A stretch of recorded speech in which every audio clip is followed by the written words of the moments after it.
Hi there, everyone. My name is Randy Sakes. I'm the network manager from Glencoe School District 35.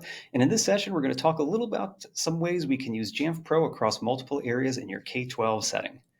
So just a little bit about me, kind of from my background. I've been supporting K-12 education since 2001, and a lot of that is focused on system deployments and integrations.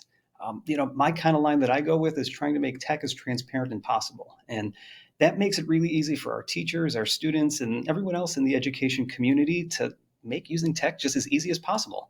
I'm an Apple Distinguished Educator, and as much as I love technology, I also enjoy some time being away from technology. And when I was putting the session together, I was thinking about that lens of since 2001. And what I wanted to do was pull up some of the Apple products that have been released since, 2001. And when I think about education and what we as Mac admins have been working with, I think the biggest call out that I see that's been a change is the iPad. And that's been introduced, as you see kind of in the middle of that screenshot, right around 2008, 2009. And there's a great quote from Alan Kay that I love that really, I think, puts a great lens on technology and education. And really, the line that he has, technology is anything that was invented after you were born. Everything else is just stuff, is a really cool way to think about how our students view technology in the classroom. Myself, I think of, internet as amazing because that was something that was really new for me when I was growing up. But the students today, when you think about that iPad lens, they've had it their entire lives. So sometimes when we think about how we're using tech, that perspective can be really valuable. So a little bit about what we're going to cover today. I want to share a little bit about our environment, and then I'm going to dive into some of the Jamf Pro module and settings that exist out there, some of the external connections that exist that can connect into Jamf Pro, and finally some of the ways we can extend this through the Jamf marketplace. So our environment, we're a K-8 school district. We're located just a little bit north of Chicago, and we have about 1,200 staff.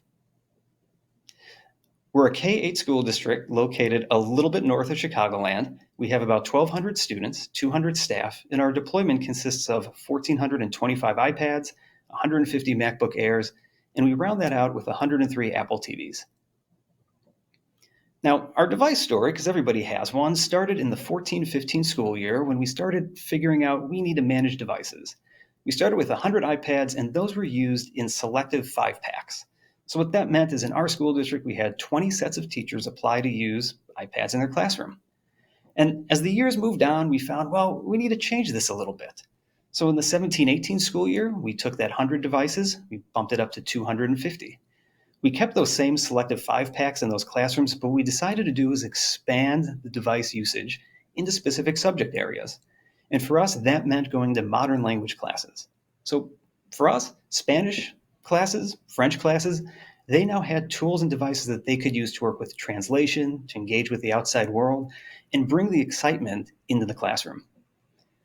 Moving forward yet again, the 18-19 school year, we again decided we're going to change our model a little bit. And I think in education, that's one of the most important things is to be flexible with whatever decision we decide to work with. So that changed to be an iPad for every student in 7th and 8th grade. And we started managing our computers.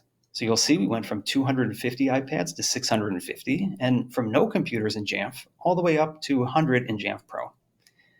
And that takes us to kind of where we are today. We have gone 1-to-1 for our K through 8th grade classrooms, as well as our teaching staff. So that means the 1,425 iPads, those are in the hands of all of our students, they're in the hands of all of our teachers, but they're also in the hands of school support individuals. So that means school psychologists, teacher associates, anyone that's working with our students, they now can work and understand the environment that the students have. And I think this is really important for us, especially in the lens of the last 2.5 years, that we made the decision to move 1-to-1 pre-COVID because first off, we were culturally ready and we had a plan for intentional use of devices. So what that means is we as an organization, our teachers and our students, they were ready to go. And the intentional use means that there's some days, 3-4 days, a classroom doesn't pick up an iPad. And that's because at that time, the activity or the lesson plan just doesn't fit using a device. But when those moments are there, we can grab them, they can be authentic, they can be real. Now, that's obviously the classroom side of things. So how does Jamf Pro help us with all this? And I'm going to kind of share 3 different areas of how we use tools within Jamf Pro to work on this. The first things I want to talk about are some of the connections that actually exist within Jamf Pro. And we see that with Jamf Parent and the Jamf Teacher app, the app request workflow. I think something everyone here is familiar with, self-service. And then finally, the ability to have a little bit of fun with branding and enrollment customization. So if you haven't looked at Jamf Parent, it's a really neat way that we can give our parents a level of device management. One of the reasons we like this, especially in the year that we were remote, is it gave our parents a little bit of control over the devices. And from the instructional standpoint, we were able to use time-based settings so that parents could only manage and restrict student devices outside of school hours. That meant that we avoided impacting school use of devices. It's one of those nice things where you might say we can prevent access to YouTube, but when teachers, and there's so many amazing resources out there that others have shared, we want to make sure those resources are available. The other reason we really enjoyed the Jamf Parent app is it's helpful for non-techie families. That meant that, as you can see in this interface, it's really easy to see which devices a parent or a guardian might be managing. We have the ability to work with things like app lock and say apps are available only for a specific period of time, as well as making sure that certain categories are restricted. Also, one of the settings we really like from the tech standpoint is we can safe list applications. That means we can prevent parents from, accidentally disabling access to Google Chrome if that's a tool that's needed for our students. In a similar way, we have some capabilities with the Jamf Teacher app. And the strengths of this one for us, we've seen, is the ability to pre-create lessons and activities. That means that our teachers have a level of device management that empowers them to set pre-allowed applications, create lesson links, and prevent other sites, as well as a similar bit of what we saw in the Jamf Parent app, allow app categories. So this interface is just a quick little tour of what you see. We have the classes that are available in the Jamf Teacher application, as well as these pre-saved lessons on the right-hand side. Those, again, are a great way to pre-configure settings that you might be needing in your classroom. We'll see a familiar interface that's very easy to use with groups of devices, some of the common application settings to use on top, like starting a lesson or putting students into an app lock, as well as making it really easy to say which applications are allowed during a class period. So that can mean, for example, if I'm a social studies teacher, I can make sure that, the graphing calculator, that can wait for 45 minutes until the students are in math class. Another great setting is the ability to say that these settings clear after a period of time. I know that some days in a classroom, things get really, really busy and you always forget that one last thing. Setting a timer means if I have a setting that prevents, as we said, a calculator application from being running while in social studies, when this timer runs out, that student will now have the ability to use it. It's a great way to send your students off into their next class. One of the other Jamf applications that we've used, and again, I feel it's one of those that all of us here at the conference are familiar with, is self-service. And there's a myriad of different ways you can use this. I just want to highlight a few of the ones that we have. One of the methods we use for this is to actually help our setup time be reduced on our machines. Along with that, we had the ability to improve security. So what that meant is when we were deploying staff laptops, we were able to look at the application usage reports on individual machines to get a rough idea of which applications were used and for how often. When we worked through this, we found out, for example, Microsoft Excel, just not a lot of teachers actually were using that. What that means is when we were setting up machines, instead of putting on software that not everybody uses, we could put those resources available in self-service. Not only does that help us with reducing setup time because we have one less application to install, it also helps us improve our security posture. From the IT perspective, if I don't have a piece of software on a machine, that's one less update that I have to worry about managing. Some of the specific examples of what we used, we had a service that periodically for our interactive whiteboards would, just take a break. And instead of having our teachers take 2 to 3 minutes to restart a computer, which right now, thinking 2 to 3 minutes doesn't sound like a big deal. But when you're in front of a class, that disruption, it actually turns into about 5 minutes at time. So what we did is we found a way to script this, put it into self-service, and let our teachers know if you have this problem, here's a way you can fix it in about 10 seconds. It also allowed us to do common tasks like installing building-based printers, so as teachers move across buildings, they have the ability to do this themselves, as well as adding approved software. Now, speaking of software, from time to time, I think in the Mac world, we know we get requests, especially in education, for new pieces of software. So one of the things that we did here is we took the ability within Jamf Pro to use the app request setting to streamline the process to request applications on devices. We really like this because we were able to take the mindset of all software lives in self-service, and it gave us an easy workflow for review.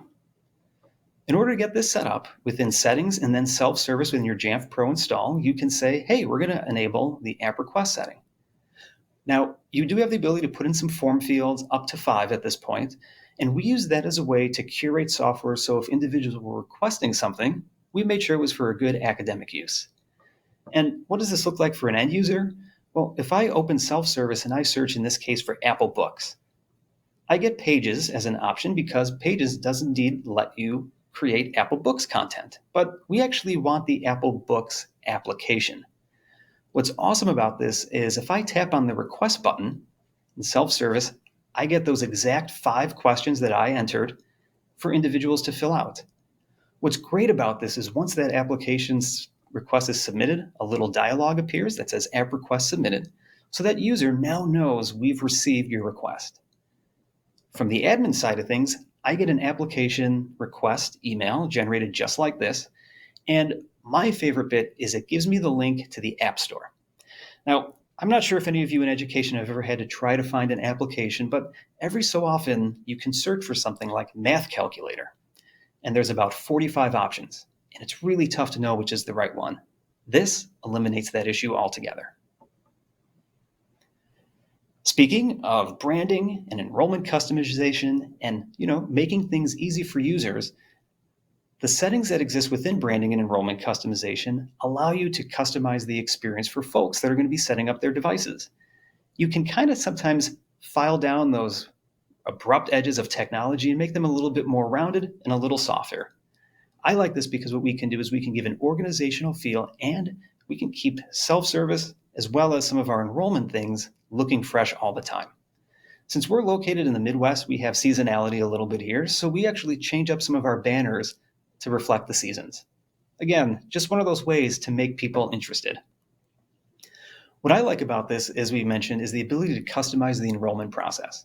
This means that some of the common mistakes individuals might have or settings that are unique to our environment, we can put in place to guide our users while they're setting up their machine.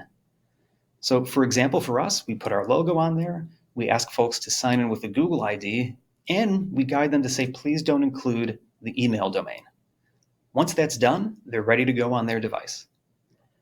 So those are some of the built-in connections that exist within Jamf Pro and the environment. Now let's talk about some of the existing services that Jamf Pro can connect to. Now, I think a lot of these, most of you should be familiar with from the tech perspective, but there's some really cool ways we can leverage a few of these into some other exciting features down the road.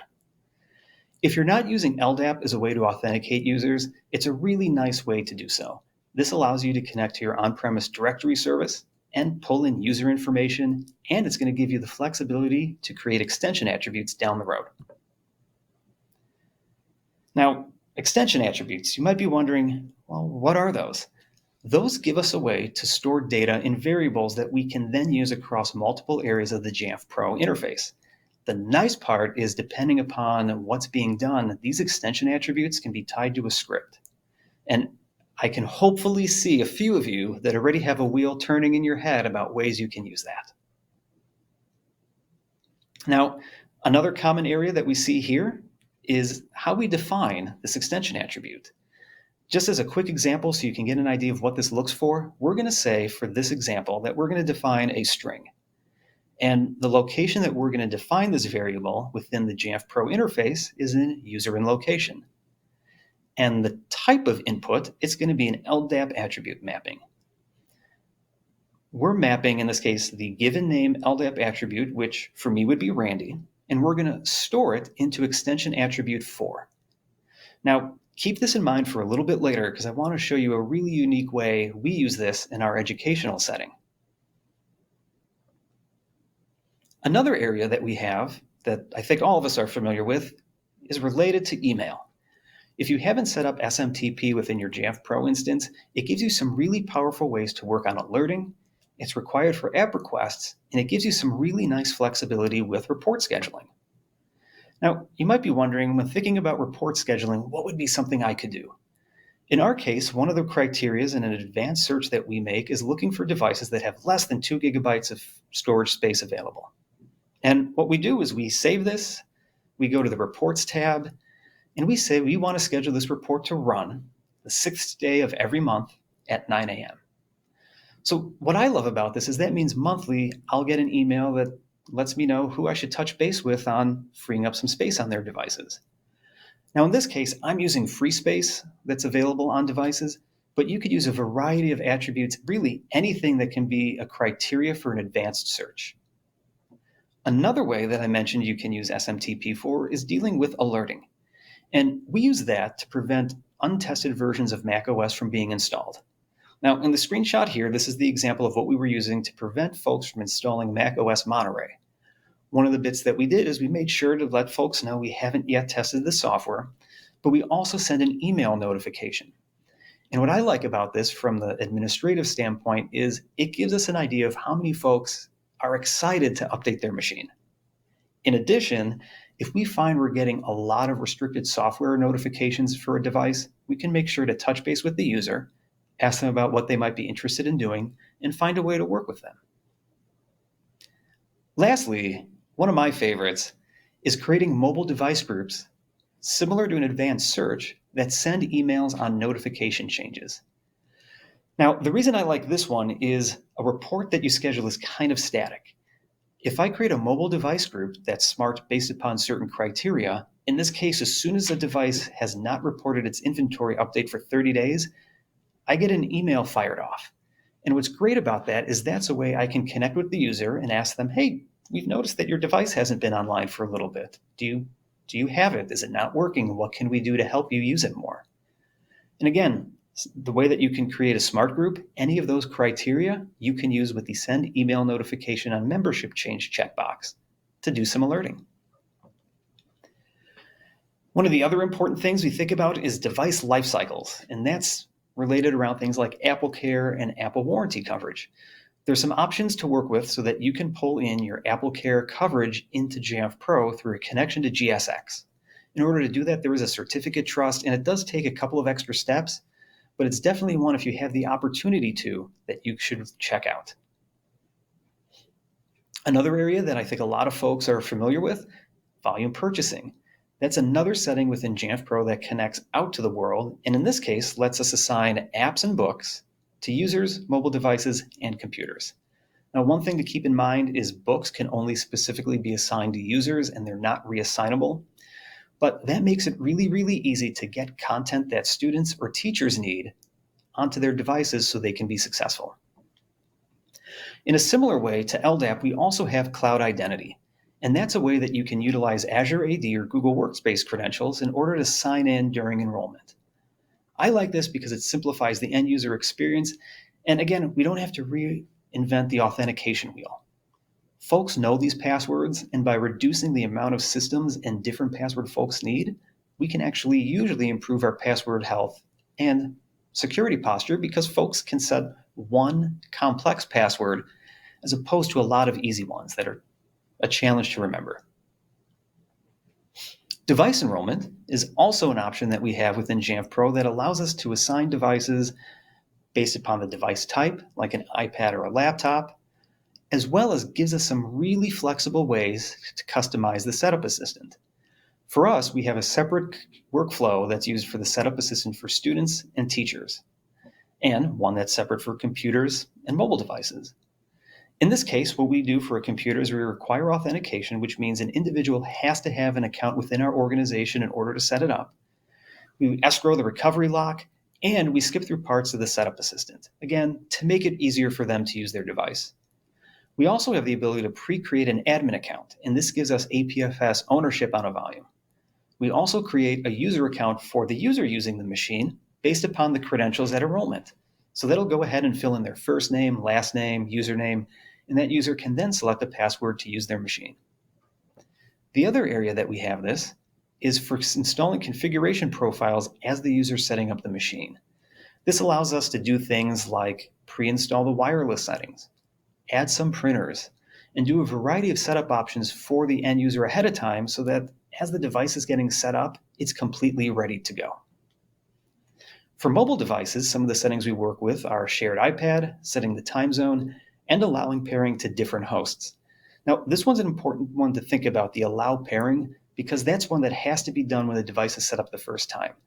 And if you don't allow pairing to other machines, it can make it difficult to troubleshoot or pull content off of a device. So that's definitely one to think about how your devices will be used when setting them up. One of the other areas that we can connect to within Jamf Pro is the education support aspect of the Apple School Manager and Apple Business Manager setup.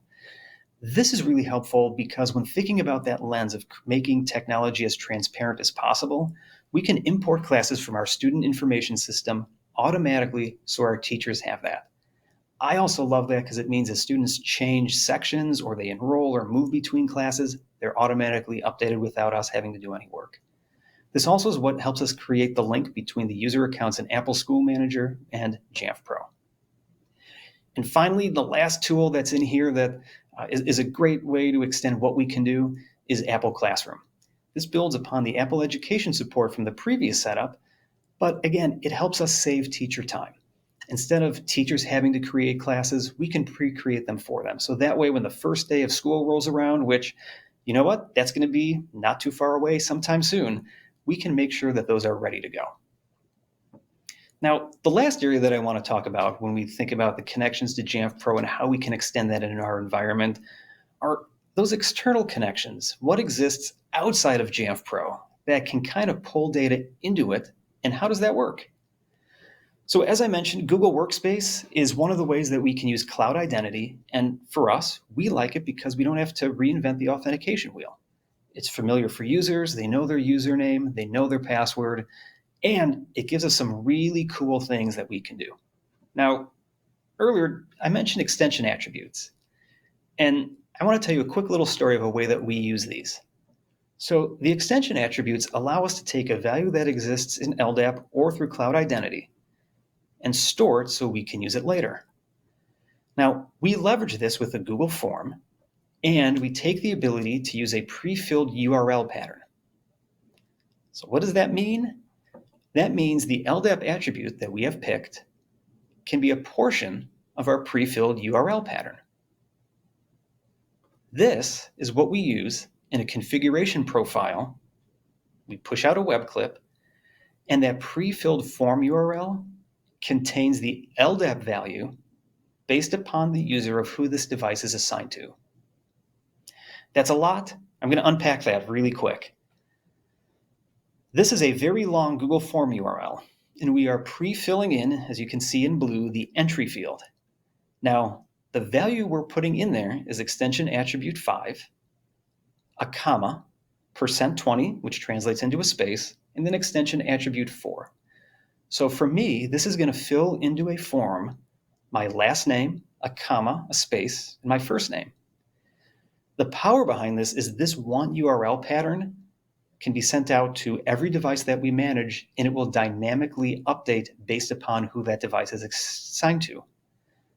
So when our users click this web clip link, it automatically pre-fills in their last name, comma, a space, and a first name.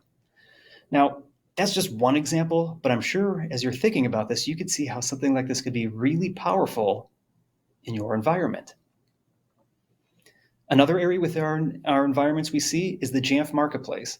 And Jamf refers to this and has the tagline, the power of and it is so, so true. Because within here, we have a lot of ideas of what Jamf Pro can do. We have ideas of things we want to do as admins. Sometimes we wonder, how can we do that? And this is an area where we can find community and vendor add-ons. We can find great admin tools, as well as some really amazing integrations.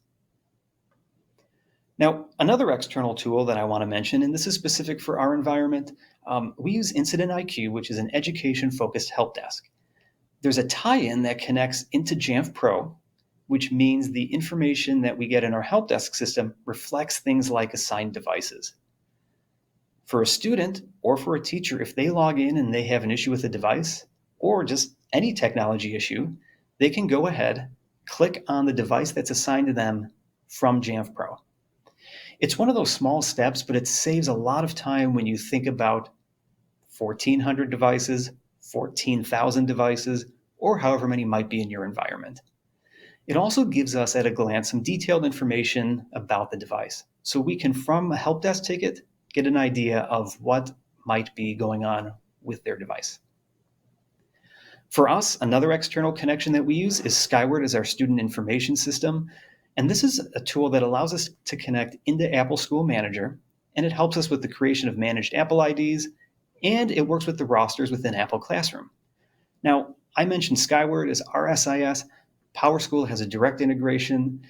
A variety of other vendors also support this. And if you're using Apple School Manager, make sure to check out Claris Connect. There's some really great workflows to help make all of this even more streamlined. Another great area we have within Jamf Pro is the ability to connect and work with APIs. And really what that means is if you have any idea of something you'd like to be able to do, a couple of lines of code, and you can actually do this. So this allows us to extend Jamf Pro really to any need, and it uses a REST protocol. For those of you that like scripting and automations, you can do this through code and have some really amazing and helpful tools available for your users. An example I want to share is an app that I wrote called JAlly. And what this allowed us to do is really look at a couple of the basic actions on mobile devices and make it a little easier to do. Mainly, when we were trying to troubleshoot student devices, we were finding the restriction profiles we had got in the way of us troubleshooting. And it was very clicky to turn these settings off. So using the Jamf Pro APIs, I wrote a Swift app that goes ahead and it works on iPhones, and it lets you do things like scan a barcode on a device. It pulls up some basic information, who the device is assigned to, an actual link. So if you were to click on the share arrow that appears next to iPad, next to device name, it'll take me right to that device within Jamf Pro, and a couple of basic operations, things like removing restrictions and reapplying them. We can restart and shut down a device, but one of the favorites that we've gotten a lot of use out of, enabling or disabling loss mode. Now, those are just some of the ideas that exist from my environment. But if you have needs and you have ideas, definitely make sure you check out the APIs and what's available. Now, we all know that Jamf Pro is a set of tools that helps with managing Apple devices.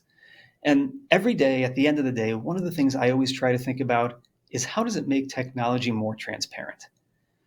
Because if I'm a teacher and I pick up a device and I want to use it in my classroom, if it's super easy for me to use it, to get the tools that I want to use in my classroom, to not have to spend 15 minutes to make sure all the students have a specific application, I'm going to be much more willing to adopt that tool. I'm going to take chances. I'm going to try something different. I might fail. Most of the time, however, we're hoping we're going to see success.